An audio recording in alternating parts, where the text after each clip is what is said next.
नमस्कार मित्रांनो, स्वागत आहे तुम्हा सर्वांचंच आपल्या आजच्या या व्हिडिओमध्ये. आजच्या आपल्या या व्हिडिओमध्ये आपण थोडं तुझं आणि थोडं माझं या मालिकेच्या आजच्या भागाचे लेटेस्ट त्याचबरोबर इंटरेस्टिंग अपडेट जाणून घेणार आहोत. त्यामुळे आजच्या व्हिडिओला लाईक करा, तसेच चॅनलला सबस्क्राईब करून बेल आयकॉन आठवणीने प्रेस करा, जेणेकरून तुम्हाला पुढच्या प्रत्येक व्हिडिओचं नोटिफिकेशन मिळत जाईल. चला तर मग अजिबात वेळ वाया न घालवता सुरुवात करूया आपल्या आजच्या एपिसोडला, म्हणजेच थोडं तुझं आणि थोडं माझं मालिकेच्या भागाला. तर आता आपण असं पाहतो की इकडे तेजस हा एकटाच संपतरावांबरोबर बोलत असतो. पण संपतराव हे दुसरे कोणाला दिसत नसल्या कारणामुळे आता विनोदला वाटत असतं की तेजस हा एकटाच बडबडतोय. तो तेजसकडे बघत तिथे उभा असतो.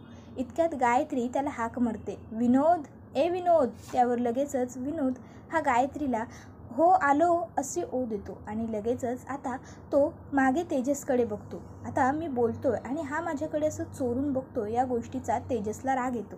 तेजस लगेचच विनोदकडे रागाने बघतो. तसा विनोद मी जातोय असं म्हणत तिकडनं निघून जातो. त्यानंतर आता विनोद हा घरात येतो आणि आतमध्ये येऊन तो आता गायत्रीला सांगत असतो, दीदी तुम्हाला माहीत आहे का बाहेर काय सुरू आहे ते. त्याबरोबर गायत्री म्हणते, हे बघ मी महत्त्वाचं काम करते, उगाच तू मला डिस्टर्ब करू नकोस. त्याबरोबर विनोद म्हणत असतो, अहो दीदी बाहेर तू तेजस एकटाच बडबडतोय. गायत्री म्हणते, काय उगाच काही बोलू नकोस हा विनोद. त्यावर विनोद म्हणत असतो, अहो दीदी मी नाही काही बोलत आहे, मी जे खरं आहे ना तेच सांगतोय, बाहेर बघा तुम्ही पाहिजे तर. त्याबरोबर आता मात्र इकडे गायत्रीचा विनोदवर काही विश्वास पटत नसतो. विनोद म्हणत असतो, अहो दीदी मी खरं बोलतोय, माझा अभ्यास आणि चिंतन मला हेच सांगते की तेजसला ना वेड लागले बहुतेक. तुम्ही चला माझ्याबरोबर, मी तुम्हाला दाखवतो. त्याबरोबर आता गायत्री ही विचार करते आपण स्वतःच्या डोळ्यांनीच बघून घ्यावं आणि मग ती विनोद बरोबर येते. बघते तर काय, खरोखर तेजस हा इकडे बडबडत असतो. तेजस हा खरं तर संपतरावांबरोबर बोलत असतो. संपतराव येतील ना नक्की लकी चांप. संपतराव सांगत असतात की हो मनुताई नक्की येणार, पण एक गोष्ट जावई बापू, आज मनुताई आली तर ती चिडलेली असेल किंवा काय, एखादा मुस्काटात जरी तिने मारला तरीसुद्धा आपण आज काही प्रत्युत्तर करायचं नाही तिला, आपण फक्त ऐकून घ्यायचं. आज आपण अगदी शांत राहायचं, समजलं, अजिबात काहीही रिॲक्ट व्हायचं नाही, कळलं ना. त्यावर तेजस म्हणत असतो की हो मी काहीच रिॲक्ट करणार नाही संपतराव, फक्त लकी चॅम्पने आजच्या या प्रोग्रामला येऊ देत. तर आता इकडे लगेचच गायत्री ही विनोदला म्हणत असते, विनोद एक काम कर, या सगळ्याचं व्हिडिओ शूटिंग कर. विनोद म्हणतो, अहो दीदी असं काय करताय, बायका अजून आल्यात कुठे कार्यक्रमाला व्हिडिओ शूटिंगला, आणि तसंही बायकांचा कार्यक्रम आहे, मी इथे कसं थांबणार. त्याबरोबर लगेचच आता गायत्री ही विनोदला म्हणत असते, कधीतरी स्वतःची अक्कल वापर रे, कधीतरी. अरे तेजसची व्हिडिओ शूटिंग कर. हे बघ, जर आपण कोर्टात हे सिद्ध केलं की तेजस हा मनोरुग्ण आहे, तर मनोरुग्णाच्या हातामध्ये प्रॉपर्टी असणं हे शक्य नसतं. त्यामुळे मग सगळी प्रॉपर्टी आपल्या ताब्यात, आपल्याला प्रभुनिवास मिळणार. आणि मग आता गायत्री ही विनोदला शूटिंग करायला लावून तिकडनं स्वतः मात्र निघून गेलेली असते. आता गायत्रीने सांगितल्याप्रमाणे विनोद हा तेजसची शूटिंग करत असतो. तर तेजस हा त्यामध्ये बोलत असतो की येतील ना लकी चॅम्प, बस फक्त त्या आल्या पाहिजे, बाकी काहीच नको आहे. त्यानंतर आता इकडे तेजस हा बोलत असतो, तर त्याला संपतराव धीर देत म्हणत असतात, काळजी नका करू जावई बापू, होईल सगळं व्यवस्थित. आता ते दोघंजण बोलत असताना तेजस संपतरावांना प्रॉमिस करतो की संपतराव एकदा की लकी चॅम्प आल्या ना, मी खरंच त्यांना अजिबात दुखवणार नाही, सगळं त्यांच्या मनासारखं होईल वगैरे. आता इतक्यात त्या ठिकाणी विनोद हा जायला आलेला असतो. आता तेजस हा त्याला म्हणतो, अरे तुला समोर एवढा मोठा माणूस उभा असलेला दिसत नाही आहे का रे. त्याबरोबर विनोद हा बघतो आणि पुढे चाललेला असतो. तेजस म्हणतो, अरे मुद्दाम करतो काय तू, मागून जा ना त्यांच्या जरा. त्याबरोबर विनोद हा आता टाचा वर करतो पायाच्या आणि अगदी मागून जायला लागतो. त्याबरोबर तेजस हा त्याला विचारत असतो, बरं सांग मला जातोय कुठे तू. त्याबरोबर विनोद म्हणायला लागतो, जातोय कुठे म्हणजे बायकांचा कार्यक्रम आहे, इथे थांबून मी काय करू, युजलेस. आणि मग तो तिकडनं लगेचच निघून जातो. त्याबरोबर तेजस हा लगेचच संपतरावांना विचारतो, संपतराव तुम्ही आहात ना. त्यावर संपतराव म्हणत असतात, जावई बापू मी सुद्धा पुरुषच आहे. त्याबरोबर तेजस म्हणतो, आहोत तसं नाही हो संपतराव, माझ्या म्हणण्याचा अर्थ असा की आज तुम्ही आहात ना इथे, माझ्याबरोबर थांबणार आहात ना. त्याबरोबर संपतराव अजिबात वेळ वाया न घालवता तेजसला उत्तर देतात की हो जावई बापू, आहे ना मी तुमच्याबरोबर आहे. फक्त एक गोष्ट, मी आतमध्ये येणार नाही आहे, बाकी मी तुमच्याबरोबर आहेच हां. आणि मग आता संपतराव हे लगेचच तिकडनं जायला निघालेले असतात. आता संपतराव जात असताना तेजस हा लगेच त्यांना विचारतो, अहो संपतराव, इकडे कुठे चाललात तुम्ही? आहात ना? त्याबरोबर लगेच आता संपतराव हे तेजसला सांगायला लागतात, अहो जावई बापू, आता जर मनुताई आली तर तिच्या स्वागतासाठी कोणी नको का? म्हणून मी तिच्या स्वागतासाठी जाऊन उभा राहतो. आणि मग संपतराव तिकडनं निघून जातात. तर इकडे मानसी ही आईला म्हणत असते की तू कधी निघणार आहेस? नाही काय आहे ना, मलासुद्धा ऑफिसला जायचं आहे आणि मला उशीर होतो आहे आता. त्याबरोबर आई मानसीकडे उठून येत म्हणते, मी जाणारच आहे, मी निघतेच. पण एक गोष्ट लक्षात ठेव मानसी, तुला नाही यायचं ना प्रभू कुटुंबांच्या घरी? नको येऊस. पण आज जर तुझे बाबा हे कुठून सगळं बघत असतील ना, तर त्यांनासुद्धा आज खूप वाईट वाटत असेल. तुला माहिती आहे, तुझ्या बाबांना सख्खी नाती कधीच नव्हती आणि या गोष्टीचं त्यांना खूप दुःखही होतं. मनातून खूप तळमळायचे ते. मग त्यांनी काय केलं? त्यांनी त्यांच्या आयुष्यात येणाऱ्या प्रत्येक व्यक्तीला त्यांचं एक नातं बनवलं आणि ते त्यांच्याबरोबरच कायम चांगले वागायचे. आणि आज तू काय करतेस? तू तुझी असलेली सगळी नाती तोडून टाकायला निघाली आहेस. बघ, तुझे बाबा जर हे सगळं कुठून बघत असतील ना, तर त्यांनासुद्धा तुझं हे वागणं अजिबात आवडत नसणार. त्यांनासुद्धा खूप वाईट वाटत असेल मानसी. आता आई मानसीला खरं तर मोटिवेट करण्याचा, मॅन्युप्युलेट करण्याचा प्रयत्न करत असते. आता आईचा प्लॅन हा सक्सेसफुल झालेला असतो, कारण आता आपल्याला मानसी ही जरा इमोशनल झालेली पाहायला मिळते. अर्थात आता मानसी ही तिच्या वडिलांच्या बाबतीत किती पॉझिटिव्ह आहे हे तर आपल्या सगळ्यांना माहीतच आहे. तर दुसरीकडे प्रभू कुटुंबांच्या घरी हळदी कुंकवासाठी बायका यायला सुरुवात झालेली असते. गायत्री आणि सुनंदा दोघीजणी सगळ्यांचं स्वागत करत असतात. इतक्यात त्या ठिकाणी आता शोभा आणि आभा दोघीही आलेले असतात. आता शोभा ही लगेचच तेजसला म्हणते, काय रे तेजस, मानसीची कमी भरून काढायला तू इथे आलास का? त्याबरोबर तेजस हा काही उत्तर देत नसतो. तर लगेचच शोभा म्हणते, मला कोणी सांगितलं नाही, पण मला माझ्या लाडक्या सुनेने सांगितलं. प्रभूंच्याकडच्या कोणी मला काही बोललं नाही. त्यावर आभा म्हणत असते की आई अहो कशाला? त्यावर लगेचच आता शोभा म्हणते, तू गप्प. तर इकडे तेजसला आठवत असतं की त्याला नंदू काकांनी सांगितलं की मला आणि बाप्पा शेठला आमंत्रण शोभाताईंनी दिलं होतं. तर आता लगेचच तेजस हा चिडलेला असतो, पण तरी तो स्वतःचा राग कंट्रोल करतो आणि लगेचच आईला हाक मारत म्हणतो, आई ए आई, हे बघ आभा आणि शोभा काकू आल्या. त्याबरोबर लगेचच आता त्या ठिकाणी सुनंदा तसेच आणखी इतर बायकाही येतात. सुनंदा लगेचच या या या शोभाताई या, आभा ये बाळा असं म्हणायला लागतात. त्याबरोबर लगेच सुनंदा म्हणायला लागते की असं असं बोलवाल मला? वरमाई आहे ना मी. मग वरमाईचं स्वागत कसं करायचं ते माहीत नाही आहे का तुम्हाला? परातीत पाय धुवून वगैरे स्वागत करायचं असतं. मग त्याबरोबर लगेचच आता हे सगळं आभाला अजिबात आवडत नसतं. तर लगेच आता इकडे सुनंदा म्हणायला लागते की हो करते ना, 1 मिनटं हां, मी आलेच. आणि आता लगेचच परात आणण्यासाठी ती तिकडनं जात असते.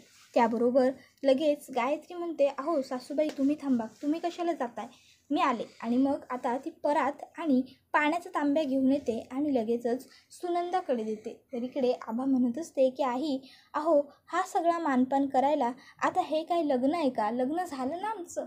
त्याबरोबर लगेचच आता शोभा म्हणायला लागते, लग्न झालं, पण लग्नात तरी यांनी केला होता का माझा मानपान? मग तू गप्प बस. आणि मग आता असं म्हटल्याबरोबर लगेचच सुनंदा म्हणते, आभा बाळा चिडू नकोस, असतात काही प्रथा.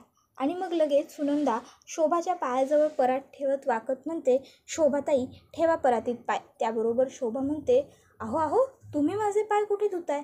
तुम्ही जर माझे पाय धुतलेत तर माझ्या डोक्यावर पाप चढेल ना. नाही नाही नाही, हा विधी आपण नाही करायचा असतो, तर हा विधी घरच्या सुनांनी करायचा असतो. बोलवा घरच्या सुनांना. आता बोलवा घरच्या सुनांना बोलल्याबरोबर मात्र बिचारी सुनंदा उदास होते. त्याबरोबर लगेचच आता मुद्दामून गायत्री म्हणायला लागते की अहो कसं बोलवणार, 2-2 सुना आहेत, पण एकही सून इथे नाही आहे ना. त्याबरोबर लगेचच आता शोभा म्हणायला लागते की अहो मग काय झालं, तुम्ही आहात की, तुम्हीसुद्धा प्रभूंच्या घरची सूनच आहात ना. त्याबरोबर हे ऐकून तेजसला आनंद होतो. तेजस म्हणायला लागतो की हो बरोबर, लाडकी त्यावर गायत्री त्याच्याकडे बघते आणि काय विचारते. तेजस म्हणतो, तुम्हीच म्हणालात ना मगाशी तुम्ही प्रभूंची लाडकी सून आहात.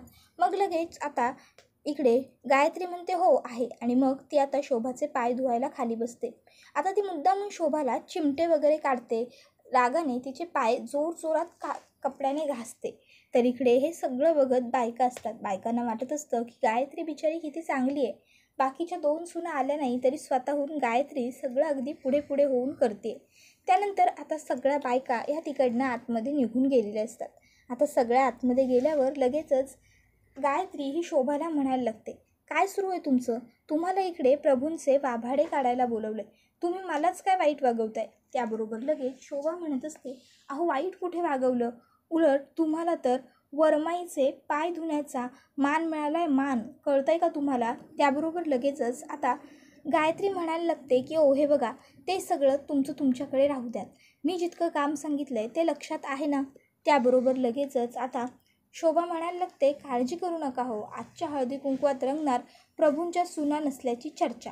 त्याबरोबर लगेचच आता स्वतः हे जे फालतू राईम केलेलं असतं ते शोभाला खूप आवडतं. शोभा म्हणते, वा वा वा शोभा, आता चर्चा आणि मस्त रंगणार वगैरे, काय मस्त यमक जुळवलंयस तू, खरंच वा ग्रेट.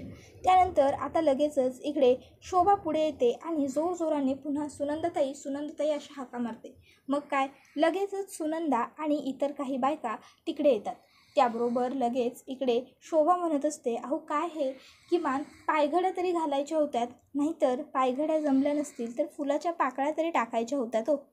हे बघा, तिथून इथपर्यंत फक्त 4 पावलं चालत आली आहे तर माझे पाय किती खराब झाले ते. त्याबरोबर आता मात्र इकडे तेजस हा एकटाच आता शोभाकडे रागाने बघत असतो. शोभा म्हणते, अरे तू असाच उभा आहेस ना, मग टाक माझ्यासाठी जरा फुलांच्या पाकळ्या. त्याबरोबर तेजसला आता खरं तर मामींचा राग येत असतो. तेजस हा मामीला रागाने बघत असतो. मामी म्हणते, अरे असं काय करतोयस, टाक फुलाच्या पाकळ्या माझ्या पायांसमोर. त्यावर आबा म्हणते, आई अहो. त्यावर लगेचच आता शोभा म्हणते, अगं असू देत, करू देत, आता तुला याचा पुळका येतोय का? माणसांच्या कार्यक्रमांमध्ये जातो आणि त्यांना लुबाडतो हा, याचं काय एवढं? जा रे, तो अजून उभा का, पाकळ्या घेऊन ये. मग तेजस हा गुपचूप जाऊन पाकळ्या घेऊन येतो आणि मामींच्या पायाखाली पाकळ्या टाकतो आणि त्यांना दरवाजापर्यंत घेऊन येतो. आता आतमध्ये छान थंडगार AC लावलेला असल्या कारणामुळे मामी ह्या दरवाजातच येऊन थांबतात. तेजस हा त्यांना आतमध्ये या असं सांगतो. मामी म्हणत असतात की अरे थांब ना, मला जरा ACची छान हवा तर खाऊ देत, AC आहे वाटतात. तेजस लगेचच आबाच्या हातात फुलाचं ताट देत म्हणतो, आबा हे पकड, तुझी सासू आहे ना, तिचा मानपान केला पाहिजे, थांबा उचलून घेऊन जातो तुझ्या सासूला आता आतमध्ये. त्यावर शोभा लगेचच म्हणते, नाही नाही नको, मी माझी चालत जाईन. आणि मग आता शोभा ही लगेचच तिकडनं आतमध्ये निघून गेलेली असते. आता शोभा गेल्यावर लगेच तेजस हा सगळ्याच बायकांना या ना, प्लीज आतमध्ये या असं म्हणून सगळ्यांना आतमध्ये स्वागत करून बोलवून घेतो. त्यानंतर आता इकडे तेजस हा मात्र त्या ठिकाणी एकटाच उभा असतो. त्याला मामीचा प्रचंड राग येत असतो, पण कार्यक्रमाला गालबोट लागू नये म्हणून तो गप्प असतो. तर आता लगेचच गायत्री ही तेजसकडे येते आणि त्याला म्हणत असते, तेजस आता मामींचा पाहुणचार करून झाला ना? त्यावर तेजस काही उत्तर देत नाही. तर लगेचच आता पुढे गायत्री म्हणायला लागते, आता जरा आपल्या नातेवाईकांकडे सुद्धा बघ, त्यांचीसुद्धा काळजी घे. नाही काय आहे, आपल्या नात्यांची तर काळजी तुला घेता आलेली नाही आहे, पण किमान नातेवाईकांची जमली तर बघ, घे जरा नातेवाईकांची सुद्धा आपल्या काळजी. त्यानंतर आता तेजस हा सगळ्याच बायकांना पाणी त्याचबरोबर खायला सर्व करत असतो. आता तेजस हा सगळ्या बायकांबरोबर खूप मन मिसळून चांगला वागत असतो.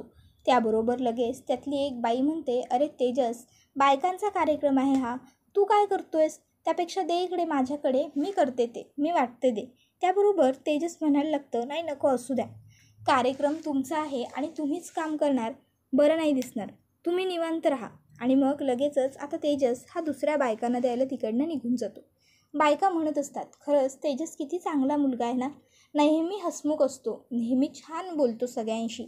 त्याबरोबर लगेचच शोभा म्हणत असते, हो ना, खरंच खूप हसमुख आहे, बायको सोडून गेली एवढी, पण त्याचं दुःख त्याच्या चेहऱ्यावरती तो अजिबात दाखवत नाही आहे, मनातलं दुःख मनातच ठेवलं आहे. त्याबरोबर बायका लगेचच विचारायला लागतात शोभाला, काय बायको सोडून गेली का ओ, तेजसला का बायको सोडून गेली? त्याबरोबर लगेच आता शोभा म्हणायला लागते, आता ते सगळं तर मला काही माहीत नाही, पण सोडून तेवढी गेली, आता मात्र आभाला हे सगळं काही आवडत नसतं. आभा लगेचच शोभाला म्हणते, आई आहो. त्याबरोबर शोभा ही आभाला म्हणते, अगं असू देत, आता त्याच्यात लपवण्यासारखं काय आहे, गेली बायको तर गेली, आज न उद्या कधीतरी खरं कळणारच आहे ना सगळ्यांना. त्याबरोबर आता बायकांमध्ये कुजबूज व्हायला सुरुवात होते. लेकीसाठी हळदी कुंकू ठेवलं, पण काय उपयोग, सुनांना तर नांदवतच नाही आलं ना.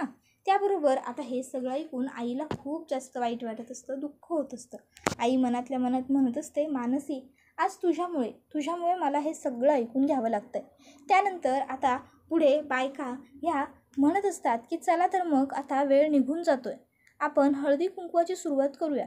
पण प्रभूंच्या 2 सुना कुठे आहेत? त्याबरोबर गायत्री मुद्दाम म्हणायला लागते, त्या प्रभूंच्या 2ही सुना येणार नाही आहेत, आपण करूया आता हळदी कुंकवाला सुरुवात. त्याबरोबर तेजस हा पुढे येतो आणि आईला म्हणत असतो, आई येतील, त्या नक्की येतील, आपण थोडा वेळ आणखीन जरा वाट पाहूया. आणि मग तेजस आता दरवाज्यात जाऊन हात जोडून उभा असतो आणि तो मानसीला प्लीज लकी चॅम्प या प्लीज असं म्हणत असतो. त्यानंतर आता तेजस हा डोळे उघडतो. बराच काळ सगळ्या बायका मानसीची वाट पाहतात, पण आता मानसी ही काही आलेली नसते. त्यामुळे आता बायका चला आता आपण हळदी कुंकवाला सुरुवात करू असं म्हणतात. तेजस हा सगळ्यांना म्हणत असतो की थोडा वेळ आणखीन आपण त्यांची वाट बघूया, त्या नक्की येतील. आता बायका उत्तर काही देणार इतक्यात मागून मानसीची आई म्हणजेच संपदा आणि निधी आलेले असतात. संपदा ही म्हणत असते, नाही येणार ती. आता संपदाने नाही येणार ती हे वाक्य म्हटल्याबरोबर तेजस मागे संपदाकडे पाहतो आणि मानसी न येत असल्याचं दुःख तेजसला खूप जास्त झालेलं असतं. तेजस तिथे तर काहीच रिॲक्ट होत नाही, पण तिकडनं बाहेर येतो आणि स्वतःचा राग त्या मंडपाच्या कापडावरती काढतो. त्यानंतर तिथे असलेल्या फुलांवरती काढतो. स्वतःचं डोकं टेकून तो एकटाच तिथे उभा असतो. आता डोकं टेकून उभा असताना तिकडनं समोरून मानसी चालत येते. मानसीला बघून तेजसला खूप खूप जास्त आनंद झालेला असतो. आता मानसी ही खूप छान स्मॉल अँड स्वीट अशा पद्धतीने तयार झालेली असते. तिने छान हिरव्या रंगाची साडी नेसलेली असते, लाल रंगाचा ब्लाऊज, त्याला सोनेरी किनार, छान मंगळसूत्र आणि अगदी छान तयार होऊन ती आलेली असते. तेजस मानसीकडे बघतच राहतो आणि हा एपिसोड इथेच संपतो. मित्रांनो, व्हिडिओला लाईक आठवणीने करा, तसंच चॅनलला सबस्क्राईब करून बेल आयकॉन प्रेस करा, जेणेकरून तुम्हाला पुढच्या प्रत्येक एपिसोडचं नोटिफिकेशन मिळत जाईल आणि सर्व व्हिडिओंचा आनंद हा अगदी उत्तम पद्धतीने घेता येईल. आपला हा व्हिडिओ तुमच्या जास्तीत जास्त कुटुंबियांबरोबर तसेच मित्रपरिवारांबरोबर सुद्धा नक्की शेअर करा, जेणेकरून त्यांनासुद्धा आपल्या अशाच उत्तम व्हिडिओंचा आनंद घेता आला पाहिजे. मित्रांनो, आजचा व्हिडिओ तर इथेच संपतो, पण तुम्हाला काय वाटतं, आता मानसी तेजसबरोबर काही बोलेल का की थेट आतमध्ये निघून जाईल, ते आम्हाला कमेंटमध्ये नक्कीच सांगा. पुढचा व्हिडिओ येईपर्यंत टाटा बाय बाय, धन्यवाद.